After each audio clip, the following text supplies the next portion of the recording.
আজকে আমি নিয়ে এসেছি চিংড়ি মাছের ফ্রাই। এটা ফ্রাইড রাইসের সাথে খেতে ভালো লাগে, এমনি এমনি খেতেও খুব ভালো লাগে। প্রন ফ্রাই করতে আমি বিস্কুটের গুঁড়া নিয়েছি প্রায় 3 টেবিল চামচ, চিংড়ি মাছ নিয়েছি বড় বড় সাইজের 14টা, আর 1 টেবিল চামচ ওয়েস্টার সস, হাফ টেবিল চামচ আদা বাটা, হাফ টেবিল চামচ কালো গোলমরিচ, 1 টেবিল চামচ কর্নফ্লাওয়ার, 2 টেবিল চামচ ময়দা, হাফ টেবিল চামচ লবণ, আরও নিয়েছি হাফ টেবিল চামচ রসুন বাটা, 1 টেবিল চামচ সয়া সস, একটা ডিম, সামান্য লেবুর রস, হাফ চা চামচ হলেই হবে। লেসটা রেখে দিয়েছি, দেখতে সুন্দর লাগে। এই পিঠের পাশে না, এই ভিতরের পাশটাতে এই যে এইভাবে একটু কেটে দেব, তাহলে চিংড়ি মাছটা সোজা থাকবে। যখন আমরা ভাজবো এরকম বাঁকা হয়ে যাবে না, সোজা থাকবে।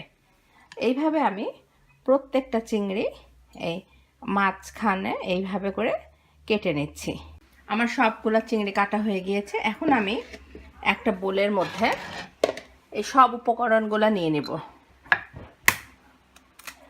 নিয়ে শুধুমাত্র বিস্কুটের গুঁড়াটা বাদ দিয়ে বাকি সব উপকরণ একসাথে দিয়ে ফেটে নেব।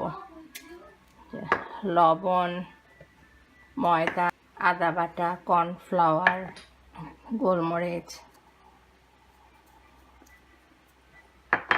রসুন বাটা আর ওয়েস্টার সস।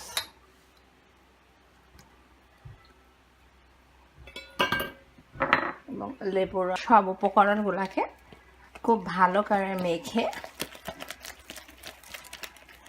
চিংড়ি মাছগুলো ডুবিয়ে দেব এবং এটা ম্যারিনেট করে রাখবো প্রায় আধা ঘন্টা মতো। এই যে সবগুলো চিংড়ি মাছ সুন্দর করে এখানে ম্যারিনেট করে রাখবো আধা ঘন্টা মতো। তারপরে এটাকে বিস্কুটের গুঁড়াতে গড়িয়ে ডুবো তেলে ভাজলেই হয়ে যাবে আমাদের প্রন ফ্রাই। আমার ম্যারিনেট করা প্রায় আধা ঘন্টা হয়ে গিয়েছে। এখন আমি এই প্যানে একটু তেল দিয়ে নিব এবং তেলটা একটু গরম হয়ে আসা পর্যন্ত ওয়েট করব। ফিরে আসছি 2 মিনিট পর। আমার তেলটা 2 মিনিট গরম হয়ে গিয়েছে। এখন দেখুন এই চিংড়ি মাছটা এই বিস্কুটের গুঁড়াতে সুন্দর করে গড়িয়ে আমরা এটাকে ভেজে দিব। এই মাছের লেজটা ধরে লম্বা করে যে সুন্দর করে এটা তেলে ছেড়ে দেব। এইভাবে প্রত্যেকটা চিংড়ি মাছ আমি তেলে ছেড়ে দেব।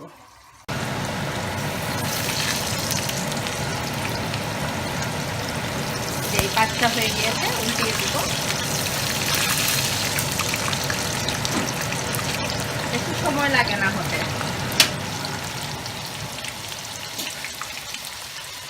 এইভাবে আমি সবগুলো ভেজে নেব। আমার চিংড়ি মাছগুলো হয়ে গিয়েছে। এখন আমি বাকি চিংড়িগুলো ভেজে নেব।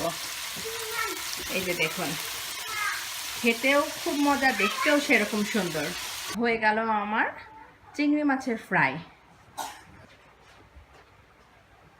আশা করি আপনাদের ভালো লাগবে।